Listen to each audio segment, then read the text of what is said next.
Black panther অৰ্থাৎ commando, ঠিক আছে। কামাণ্ডোৰ কাৰণে এইটো ভিডিঅ' হয়। বহুতে কৈ থাকে যে আছাম পুলিচ কামাণ্ডোত আমি চিন আপ কিমানবাৰ মাৰিব লাগিব। যদি চিন আপ মাৰিব পৰা নাই বা চিন আপ কিমানবাৰ মাৰিব লাগিব নাজানে, তেনেহ'লে এইটো ভিডিঅ' চাওক আৰু পুৰা লাইক ঠকি দিয়ক, ঠিক আছে। জোচ চাওক ল'ৰাৰ কেনেকুৱা,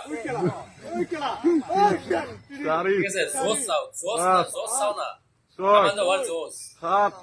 আপোনাৰ যদি জোচ আছে আপুনি এক্সিলেন্ট মাৰিব লাগিব, ঠিক আছে। আৰু এক্সিলেন্ট মাৰিলে আকৌ চাইডটা আছে, চাইডটা 11 12 দুটা আছে আকৌ এটা লাভ লাইক ঠকি দিব লাগিব দেই।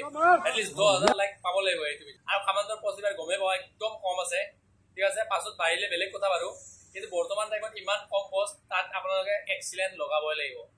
কেনেকুৱা লাগিল ভিডিঅ'টো চাই কেনে কমেণ্ট কৰি জনাই দিব, ঠিক আছে। আপোনাৰ চিলিং বাৰ কিমানটা যাই আছে বৰ্তমান টাইমত, আপুনি কিমানটা মাৰি আছে কমেণ্ট কৰিবলৈ পাহৰি নাযাব, ঠিক আছে। বাকী জয় হিন্দ, জয় ভাৰত, জয় অসম।